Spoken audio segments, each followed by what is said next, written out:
Good morning, everyone. Welcome back to another episode of Rants About Tech Live, number 143 for this Thursday, August 14th. How you guys doing today? I'm your host, Rod, here in sunny Philadelphia. Well, partially sunny Philadelphia.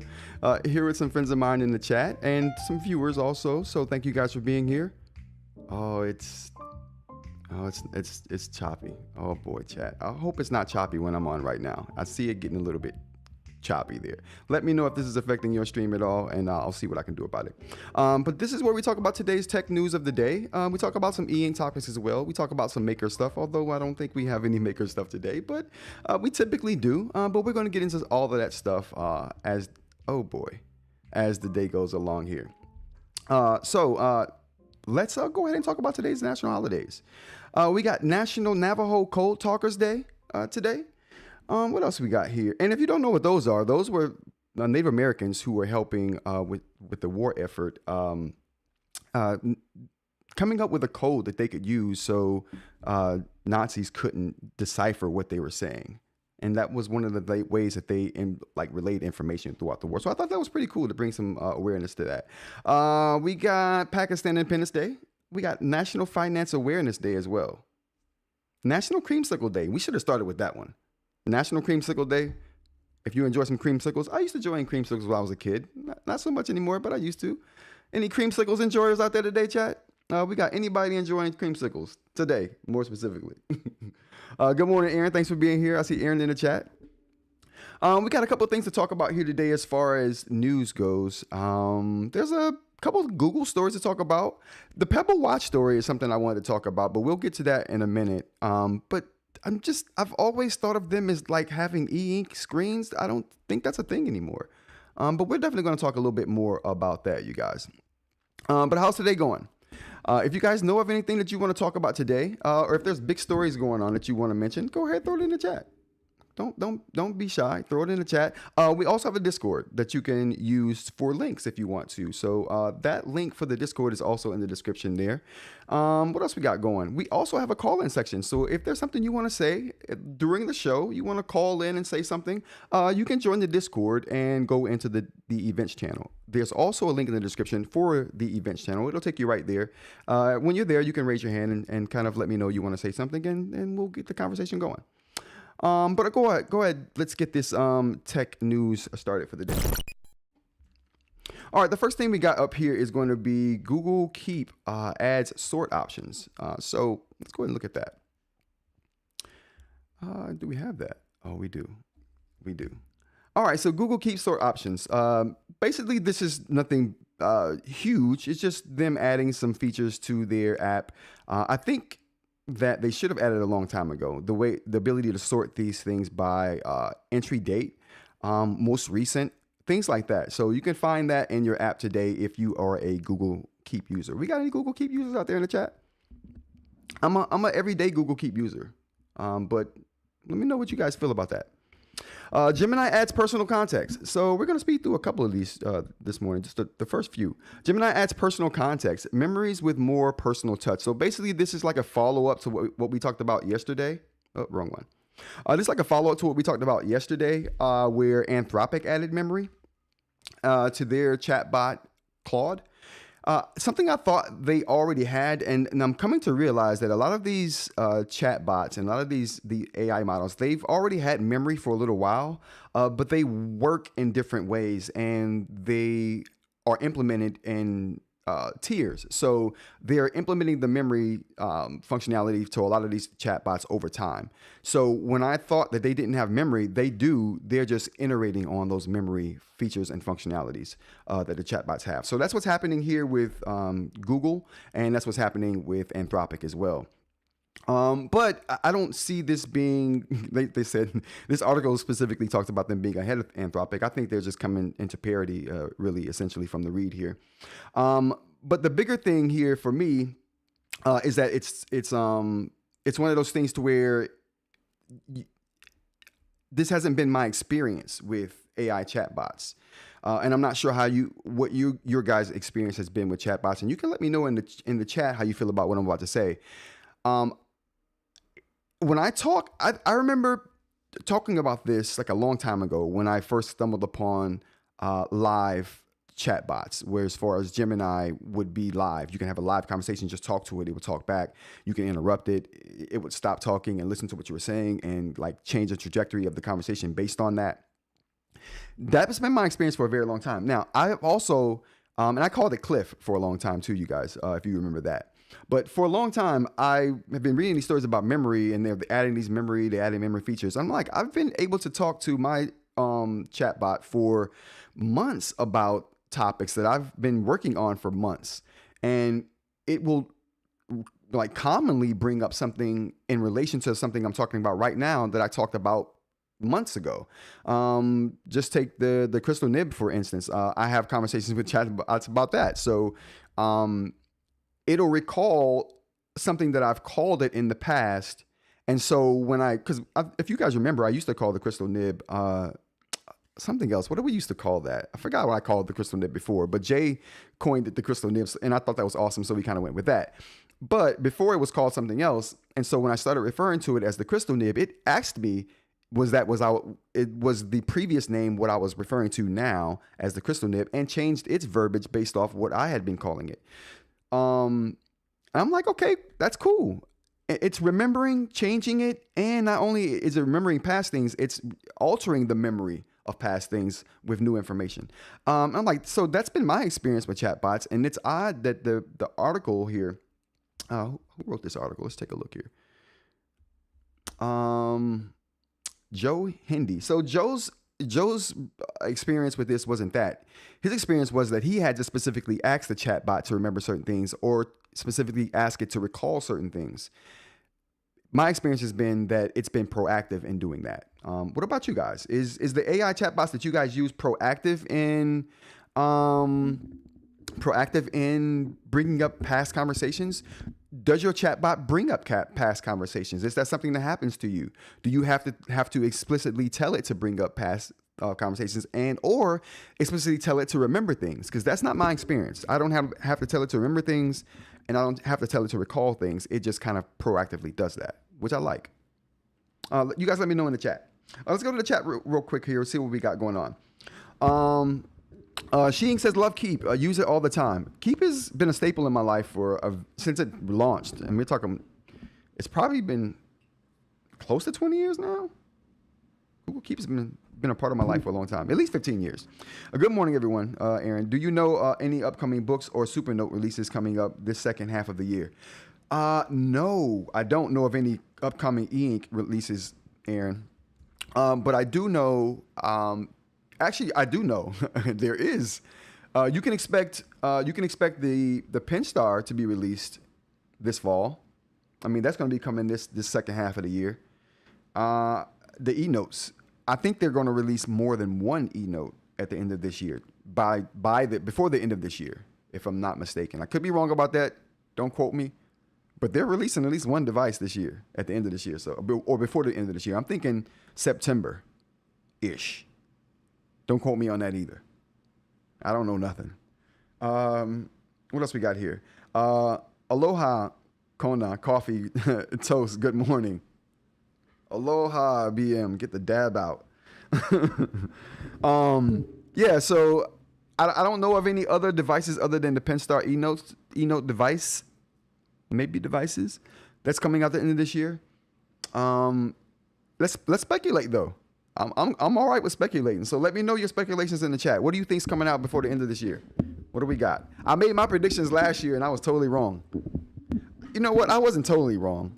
I was only wrong by technicality, but that's neither here nor there. That's neither here nor there. Okay. What else we got here today? Again, like I said, that hasn't been my experience with the chatbots, but please, you guys let me know how you feel about the memory functionality in chatbots. Does it work for you? Is it something you have to ask it to do? Does it do it proactively? Let me know your thoughts. Even for people watching in the replay, let me know your thoughts in the comments if you have some experience with this that you want to share. So anyway, let's go on to the next story we got here. Next thing we got up is going to be Amazon shutting down Android App Store next week. This is going to happen on August 20th. Amazon's going to shut down their Android App Store. So they had a curated list of apps they had for Android that you could use, and they're going to be closing that down on the 20th. Now, it's let me take a look if we can see here. Oh yeah. So they're looking to focus more on their Fire tablets, Fire TVs, and all of those devices, and improving the experience for those devices. So the smaller amount of devices you have to worry about porting things to and making parameters for, the better you can make that product. And Apple is a prime example of that. How they make an operating system for one specific device, say the iPhone, and they don't have to make it work on all kinds of other different devices like Android does. So you can be more efficient and you can increase the user experience when you have that kind of control and that kind of control over the operating system and the hardware that uses the operating system. So yeah, that's going to be a thing. So that's the last quick thing I want to take a look at. The last thing I want to talk about for tech news here, I think this last. No, we got two more. Is the Pebble Watch 2. So my thing about the Pebble Watch 2 is I'm disappointed. I'm super disappointed, you guys. I don't see eInk anywhere in the specs for the Pebble Watch 2 or the Pebble, what are they calling the other one? What are they calling the other one? The Pebble 2 Duo. I don't see eInk for that one either. Although that one doesn't have.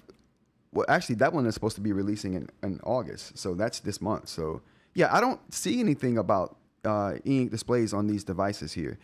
we know this isn't e-ink, and they specifically talk about in this article how they have a upgraded RGB backlight. I'm like, you know what? I'm waiting for the other shoe to drop. Where are the e-ink screens? Am I the only one concerned? Chat, how do we feel about this?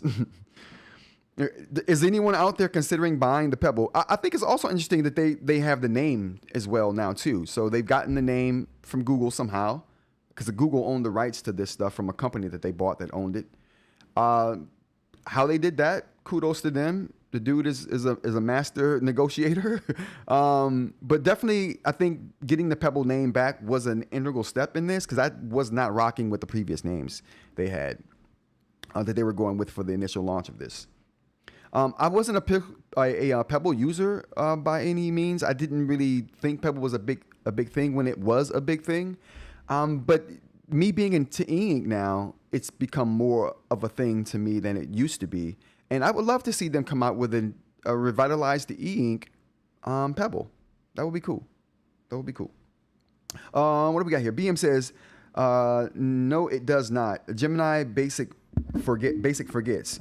If you don't go to documents, then it remembers the running conversation. ChatGPT remembers everything after the Siri handoff. Okay. So see, that's the thing. I'm on the pro version of the Gemini, which could obviously make a lot of difference in what the functionality is like for non-pro users. But I'm not a pro Gemini user though, so I like I said, I thought all these chatbots had the memory, so that's interesting to kind of get some differentiation there and get some perspective on this. Thanks, BM. What else we have here?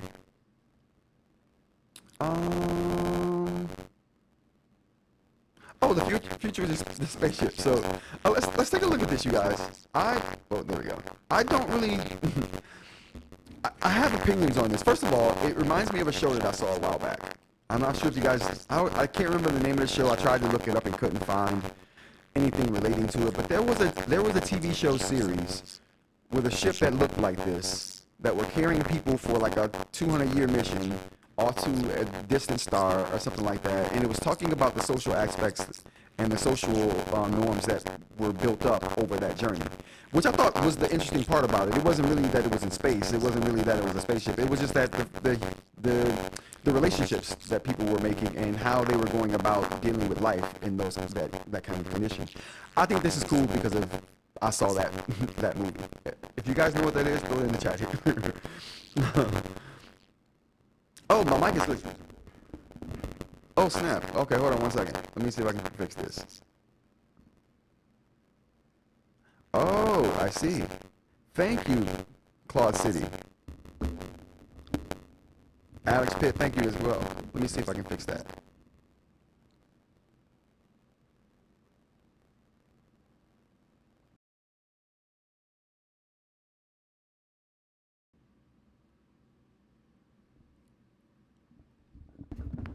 My bad, you guys. Give me 1 second. One momento.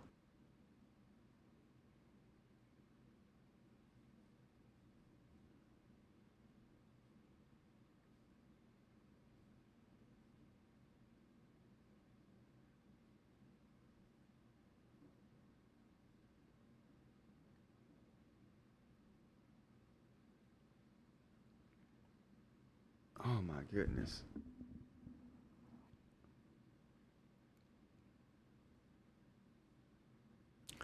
All right, chat. If the glitchiness is still there, let me know. And if it's bad, let me know, because I don't want bad audio. And I think we're still catching up with where I am right now. That threw the stream off entirely.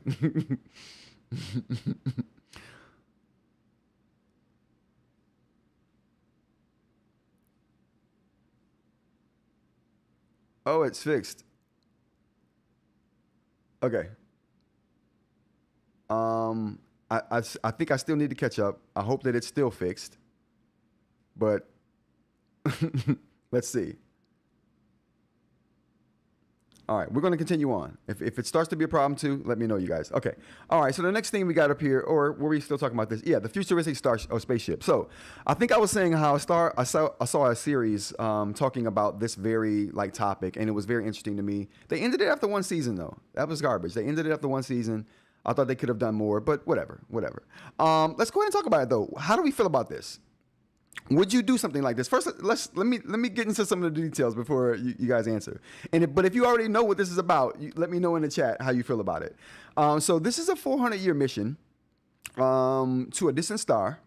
But the interesting part about it being a 400-year mission is not, that is 400 years. I mean, that's a long time. You're not going to live to see it, but your kids will. The crew training is what's interesting here. So the crew training, let's see here where they got it at. All right, so the crew training is what I think is interesting. You spend 70 to 80 years in the vessel in Antarctica before the mission even starts. So they want people to spend 70 to 80 years building up their culture and their hierarchical. It's a word. Structure. however it's going to go inside a totally cut off environment like that, right? And I would imagine a lot of the relationships and the social norms and stuff that built up during the show that I was watching will kind of play out in this situation as well, which is why I think it's interesting. Would you guys do something like this? Like, would you would you be like, okay, it would be worth doing for us to get somewhere, I'll make that sacrifice. My kids will make that sacrifice. My kids will make that sacrifice for the sake of their kids. It could be a thing. And some people could just see it as a challenge. How do we feel? How do we feel about this, chat? Some people could just totally see this as a challenge, and I think that's cool too. I definitely think that's cool too. Oh boy, did we? Oh yeah, we're good. But I can definitely see it as a challenge or something to do for people who want to like go to different planets. Astronauts, people like that. Are okay with things like this. But the generational aspect, making decisions for the generation that's after you and the one that's after them probably, because 400 years is a long time. That's a lot of generations. But I think it's very interesting. I think it's very unique. I think I have one other tidbit on this. No, that's it. 400 years, 70, 80 years in Antarctica before you even take off. I don't know. Cloud says, seems fun, so I would, but they wouldn't take me. I wouldn't make kids. It'd be pointless. Well, that's what they would want you to do. I get you. That's exactly what they would want you to do there. All right, so let's go on to the next thing we got here. I think the next thing we got up here is a bunch of e-ink stuff. So let's go ahead and transfer over to a different segment with the transition, shall we? I mean, you got to have the transition. That's the segment doesn't end without the transitions. You got to have it. So there you go, transition. What's the next thing we got to talk about here today? I was going to talk about some maker stuff, but we don't have any maker stuff on the menu, so we're going to skip right to the e-ink stuff. Kindle Petite. I thought this was interesting. Kindle Petite is going to be a thing. I guess it's a rumor at this point, so we don't know. We'll see what happens. There's a leaker on Reddit talking a lot about this particular product, but we'll talk about what he's talking about, or she. We don't know. So smaller than the ColorSoft. That's what one of the things that's going on with this particular device. Swappable bezels was the biggest thing I saw from the description list in this thing. I think that's interesting. And that sounds, I mean, as weird as that sounds, it almost sounds on brand for what I think Amazon would do with the Kindle line, like adding some color to it, letting you customize it with your own color. But then why don't you just make different color devices and sell I don't know. Then again, now it's falling apart. I'm debunking my own revelation here. Anyway, independent color saturation adjustments. This is another thing I think is kind of far-fetched, but would be kind of cool if you can independently change the saturation of different colors. Right now, you can only bump up the vibrancy of the colors and maybe the brightness. But to independently be able to change different colors and hues would be interesting. That would be super interesting. So I'm not sure what to make of this just yet, but I'll keep my eye on it to see if this is an actual thing. I'm interested in this not because it's a Kindle. Who cares? Kindle. Like I care about a Kindle, but I do care because usually the tech that Amazon gets their hands on trickles down to other less fortunate makers, like the ones who make the notebook tablets, like the Boox Go 10.3 right here. The point being is that this technology will trickle down if it's a thing, and I'm excited for it reaching devices that I would actually be excited about getting. So that's the thing. That's the thing. We know anything about this, guys? Has anyone heard anything about this rumor? We got any opinions on this particular rumor? Let me know. Let me know. Next thing we got up here is going to be Stuff Your Kindle Day is here. Another Kindle story. Grab free and $1 historical fiction ebook. So the specifics on this is that I didn't know this was even a thing. So kudos to Amazon for putting out free and dang near free material. So yeah, big up to them. So what is it? Basically, it's a way to reach new authors, an inexpensive way to reach new authors, and sometimes a free way to reach new authors that you would not normally take a chance on because it costs money, but you may if it cost only 99 cents or was free. So there you go. They held many events like this throughout the year, so it's not just this, but the current event is a historical fiction event that focuses on historical fiction, and it's called the Stepping Through Time event. And this event runs through August 16th. So if you want to get a historical events book, take a look. It's not restricted to anybody. You don't have to own a Nook or Kindle or be an Amazon subscriber like I am, but you can just go to their library, look through that section, and find your free or $1 book. So it's up for anyone. You don't have to be a Amazon subscriber or a Kindle owner to do this. What else we got here? They have other events, like I said, that run after the 16th. So we have Dark Fiction, which runs September 16th through September 20th. We also have Fantasy Topics running from September 27th. And I think that's just a one-day event there. So yeah, big up to Amazon for giving out some free stuff. Some free literature. I like that. And if you are a Kindle owner, this is like a no-brainer. Yeah. What else we got here, chat? Okay, Inq Impressions. So let's go ahead and do a little live demo. Now, granted, my live demos, they could go one or two ways, and it's the both extremes. Okay, it's the both extremes.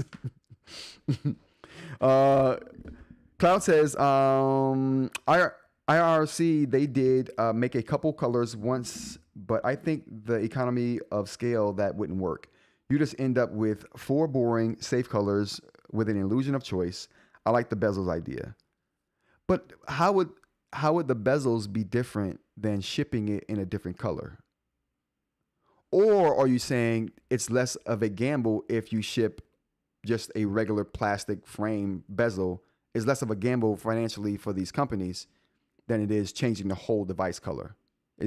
I think that's what you're saying. I'm debunking my own self today. Aaron says the last Stuff Your Kindle event locked a lot of people out of their Amazon account. Oh, interesting. How'd that happen, Aaron? That's interesting. So maybe this is Amazon's way of tricking people. Oh, they're trying to catch you. They're trying to catch you. What else we got here? Oh yeah, the Inq. So let's go ahead and talk about that. So this is I told you guys about this the other day. So this is the Inq notebook, and this is the Inq pen. I like that Inq pen. This is not the Inq pen. I lied. This is not total landfill trash. This thing right here is redeemable. I've redeemed it. Crystal nib, angle. It's got ergonomic shape. Okay, we're doing good with this now. Okay, I used to think this was a piece of landfill trash. They did a good job, seemingly, with this. Okay, actually, it writes a little too light for me, but whatever. This is the Inq pen. I actually love this thing. Let's get down here. Let's get down here and look at this thing. Oh boy. Oh, this is the magic right here. This is the magic. Not the pen, the shot. Okay. The shot you're looking at right now is the magic. Now, this pen is cool. Very nice pen. Throw your comments in there if you have any questions about this particular system. This is a digital pen with paper system to where you write on the paper, the pen records your strokes, sends it off to an app that you can view it on your computer or your phone or your tablet or whatever the case. So that's what this is. If you have any questions about it, throw it in the chat there. So this is Inq, INQ. This is the company that makes this particular digital pen and pad combo. Now, why would you want this? First of all, so my thing right now for this is that if you want this, it's because if you want this over eInk, the reason you would choose this over eInk, in my opinion, right now, this could change.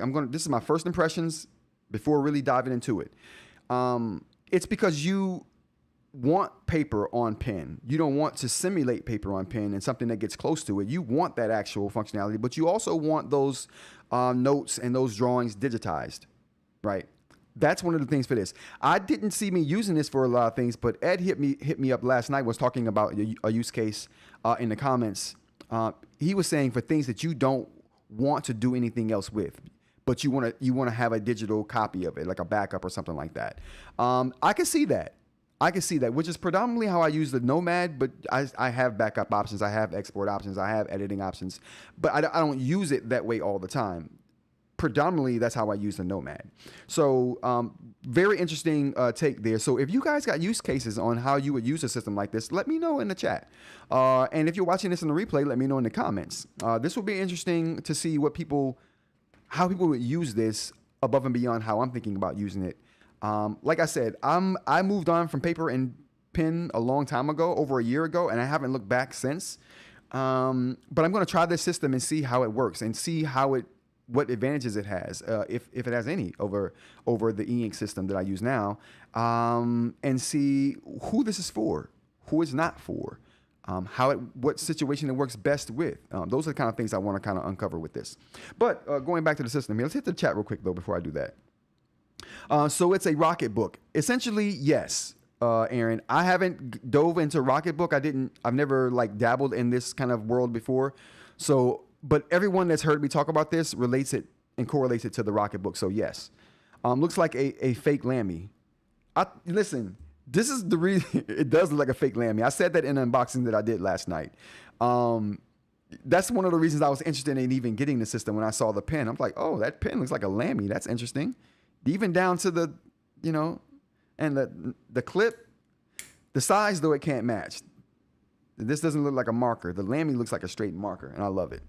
But that's what we're working right here. Makes sense to the archivist in me. Okay, says Cloud. Yeah, that's kind of what Ed was saying. It's like an archive, essentially. But yeah, here we go. Let's take a look at it.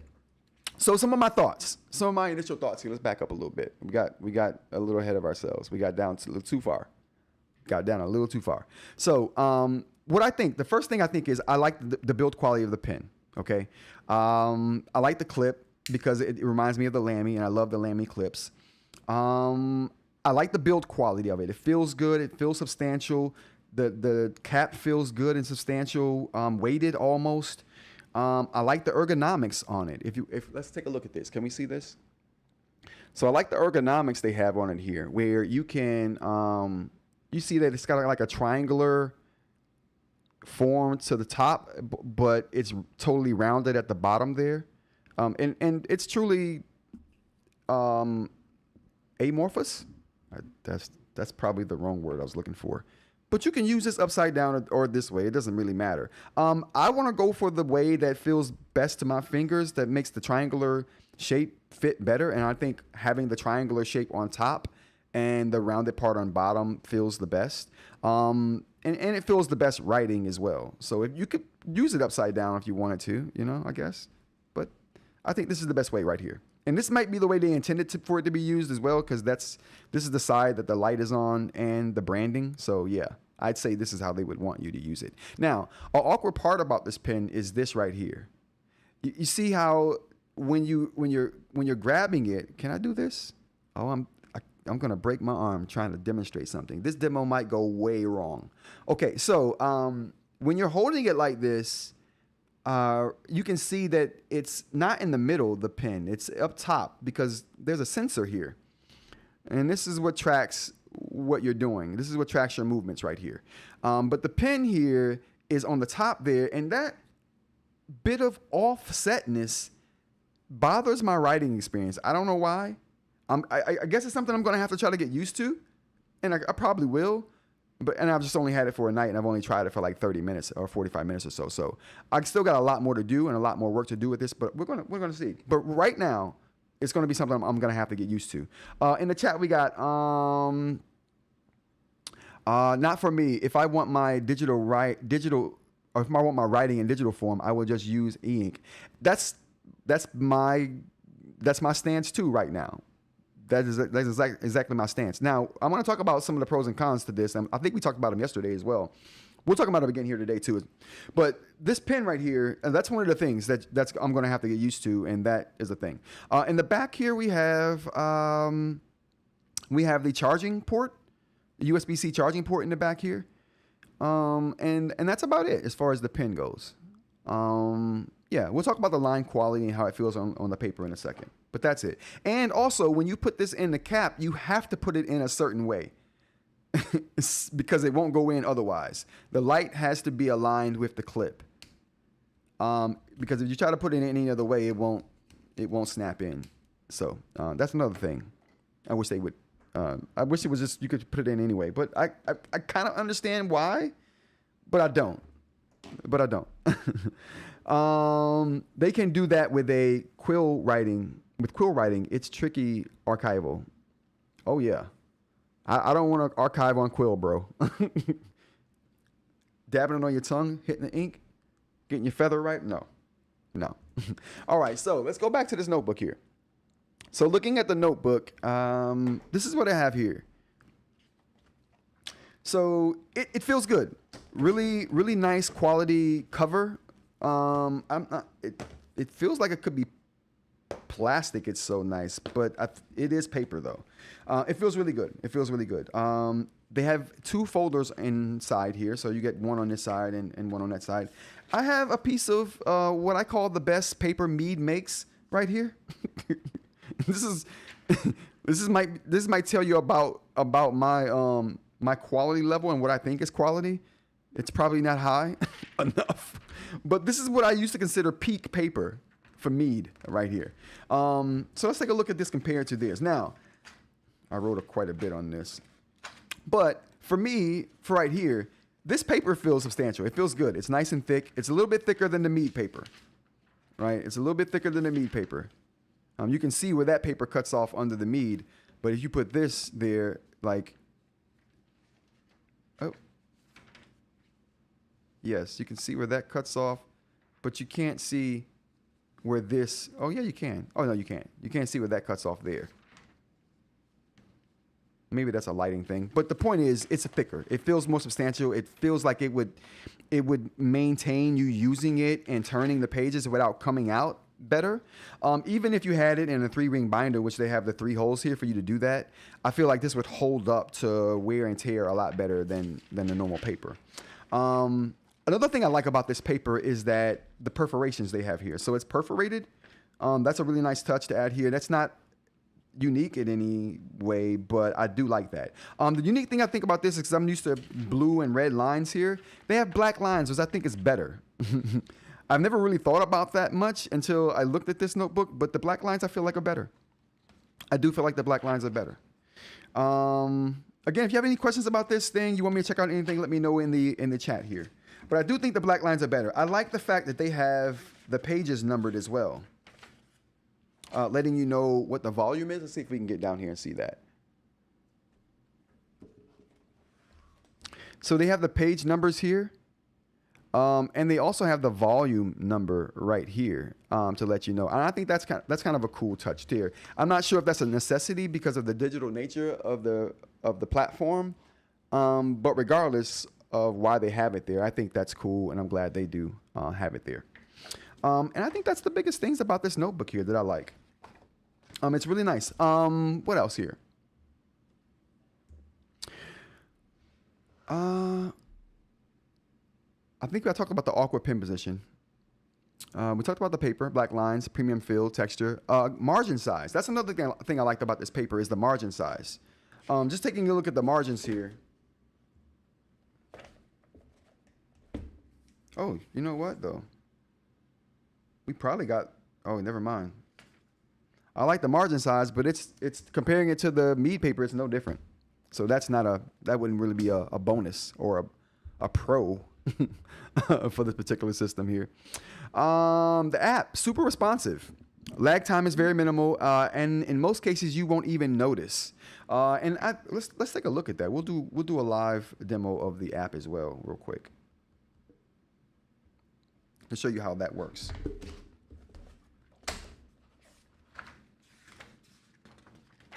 And I'll talk about some of my pros and cons here with this system. You know what's cool is I want to see also, does it know that I've switched pages? Like when I start writing, will it just start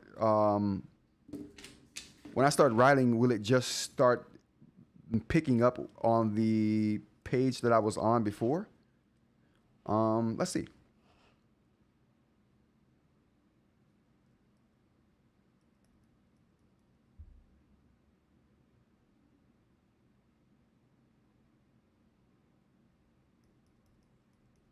Oh no, it picks up on another page.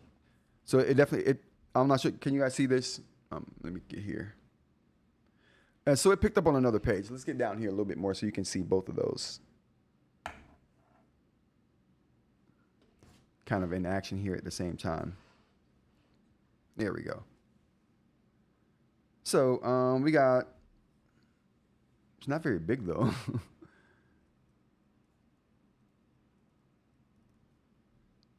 It's really responsive. I really do like it. You guys can see how it's coming up there. So I like the responsiveness of it.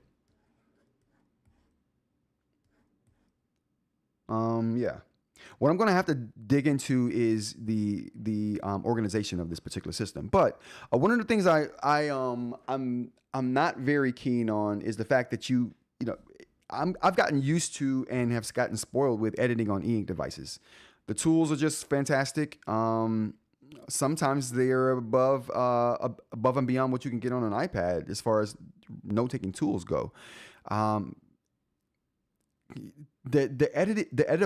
editability of eInk devices makes it so much better for editing than a system like this. Case in point, if I wanted to, I have the app here, right? If I wanted to move this diagram to somewhere else on the page, I wouldn't be able to do this on here. I'd have to redraw this. I'd have to cross it out or X it out or scribble over it and then redraw it somewhere else where I want it to be. If I was on an eInk device, it would be as simple as me just selecting this particular diagram and moving it where I want it to be, right? That's just the one example of the editing that you can do and the efficiency that happens when you're doing it on like a tablet, like a iPad or eInk device. More specifically, eInk. Xing says, wonder how well writing on the front and back of the pages is going to work. It's a thick page, so that shouldn't be bad. Let's check it out. I'm going to turn the page here, and we'll start writing on the back.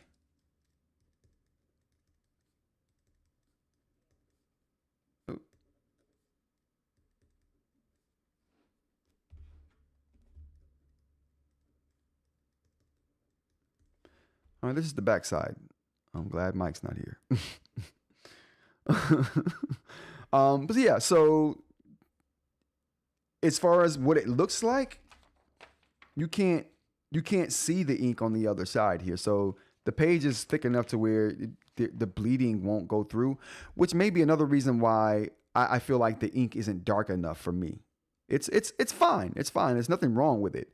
But I like really dark ink. Just a personal preference. I like really dark ink that doesn't smear. I found the perfect ink. Like, man, it took me 5 years to find this ink. 8 years. I found it though. Let's go to the chat.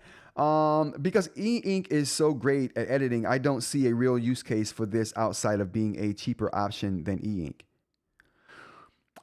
Well, it's not really cheaper.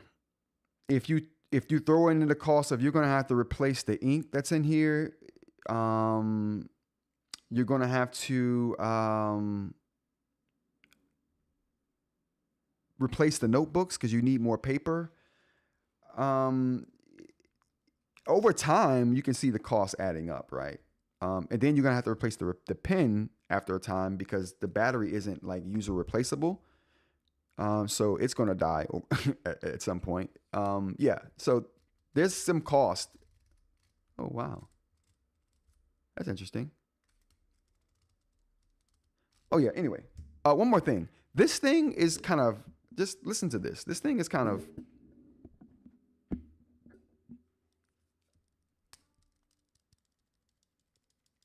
even yeah. This doesn't. The pen does. So I tested it against a clicky pen that everyone considers clicky, which is the Supernote stylus. And the Supernote stylus is pretty clicky, but it ain't nowhere near as clicky as this.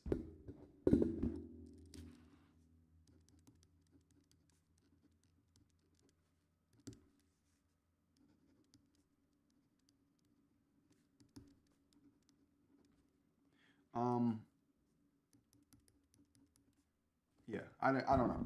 It seemed I won't even say clicky. I would describe it as rattly, a bit rattly, and I don't know why. I tried to figure out why it was rattly, and I couldn't figure it out. But so I guess the point here is then you may want to steer clear. Is it rechargeable? Yeah, the battery is rechargeable. So the battery recharges through this USB-C port right here on the back. So it's definitely rechargeable. But like I said, it'll wear out over time because it's not user replaceable. I second eInk when I have left that world. Pen and paper mostly. Oh, wow. I left the paper world as well, except for sticky notes. We couldn't hear it rattle. Oh, wow. Okay. Well, I made a video. In the unboxing, I made the video, and you'll definitely be able to hear the rattle. I even tested against the Supernote pen. So check out the unboxing, which should be this weekend. Definitely check out the unboxing. Get subscribed if you're not subscribed. Go ahead and like this content if you're enjoying it as well. How many people do we have in here? Okay. We got 7. It's good to know. It'd be cool if I could see 7 likes. That would be awesome. At least I couldn't. It'll be in the video. I did a good job of capturing the rattling sound in the video. And like I said, I tested it up against the Supernote pen for clickiness. Because everyone agrees that the Supernote pen is pretty clicky, and everyone has their own opinion about if they like or dislike that. I happen to like it.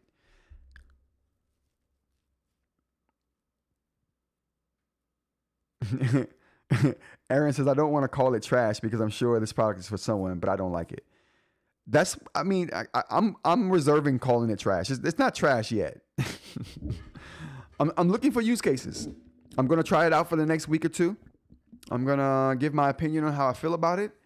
I already have an idea that would make this whole system a whole lot better. Inq, if you're listening, check it out. This is what I think you should do. This right here could make this thing enticing above and beyond for the people who it's enticing to already. She says Rocketbook is trash and it still exists, so there must be a market somewhere. Oh yeah, my bad, BM. I thought you were saying you left the eInk world. I was like, dang, that's strong coming from someone who left the eInk world and sticking the paper. So you're saying you left the paper world and you're good with eInk. Okay, bravo. Dab to you, sir. Dab to you. What I would say, Inq, right now, I've already thought about a use case that I think would be incredible. And that use case is basically, if not a use case, but a thing that they could do to make this instantly like interesting, more interesting than what it already is for people who like it. Add a template Add a way to do templates. Add a way that if you're writing something, it formats it in a way that's helpful. Instead of just giving you what you wrote, how you wrote it, maybe you can use AI in a way that's going to format what you wrote in a way that matches what you're writing. Say when you go to write, you pick what you're doing. This is going to be a drawing, so it's free form, whatever. Or maybe give me some drawing specific options. Then let me pick if I'm doing a business meeting, right? That way you can format it, what I'm writing, in a way that's formatted for business meetings. If I write a time in there, you're going to correlate the time to what I'm writing and maybe put that in its own little section. Like if it could intelligently format what you're doing, copy it how you're doing it, right? Absolutely. Copy it how you're writing it, but also in the background, format it using AI or whatever, however, machine learning or whatever you want to use, to format it for the job that you're doing or for the format that you're trying to use. You know what I'm saying? I think that would be super interesting. Because I'm thinking about it, Claude does that. I don't know if you guys have seen the Claude pens, but the Claude pens do that. They're like a little pen you stick around your neck, or you can wear it as a watch. It records your conversations that happens all day, and it doesn't record them in like just a regular, we're just giving you the text. It formats it. If it's you and someone else talking, it tries to wait for you to say that person's name, and then it'll attach the name to the other person's voice, and now you have a back and forth knowing who said what, right? And if you have a third person, it tries to categorize that person, or speaker number 2, speaker number 3. Now, Claude does that. This can do the same thing. It's just not taking audio that's happening. It's taking your handwriting and formatting it in a way that's useful for what you're doing. I think that would be super helpful. Let's go to the chat. Sheing says, I could see using it somewhere tech is not allowed. Would that be, oh. Hold on 1 second. I just saw something. That's interesting. That is super interesting. Somewhere tech is not allowed. Okay, there we go. Oh, hold on.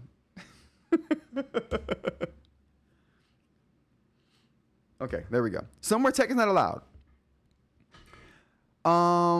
Yeah. Okay. That's a good use case.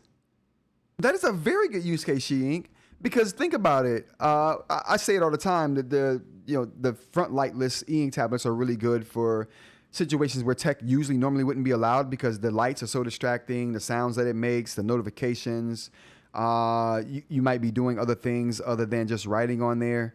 But with the Supernote, you basically just only have productivity apps. You're only using the apps that they have on there, essentially, most cases. But this would circumvent that whole thing. You could get a digital copy of what you're writing without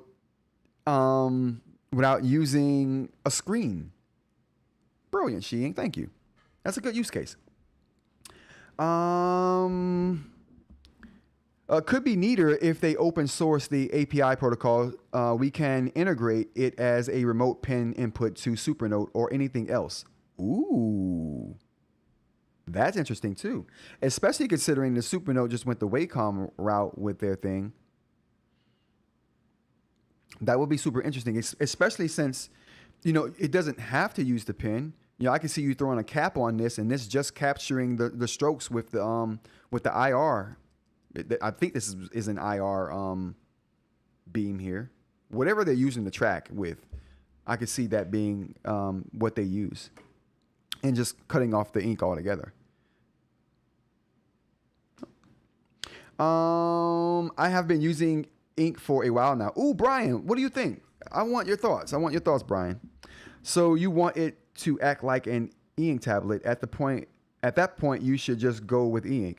Well, unless there's a use case for it. And like eInk just pointed out, there's a really good use case for when you just can't use technology, right?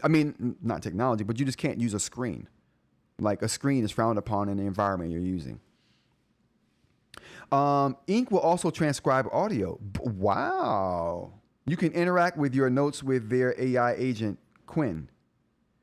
Who has Quinn? Is that Amazon? Quinn. No, Alibaba. I think Alibaba is Quinn. I could be wrong.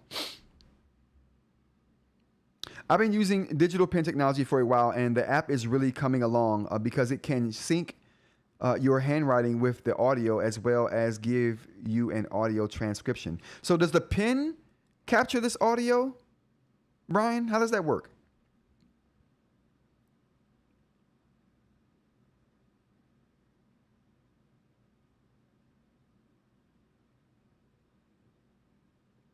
Oh, he's like, I'm not sure, they're just calling it Quinn. Interesting. Okay, thanks, Brian. Well, there we go. We're helping each other out today. I like that. And it's good to get an insight from someone who has the Inq system. No, all the audio is captured by my iPhone. Oh, okay. So you're saying the Inq app will do that and sync your notes taking or the notes it's taking with. Okay, gotcha. Oh yeah, I see it. Okay, so you got the microphone here, so it can capture audio while you're dictating with the pen. Interesting. Okay. Thank you for giving me that heads up there. That's going to be interesting and super useful for Ensure.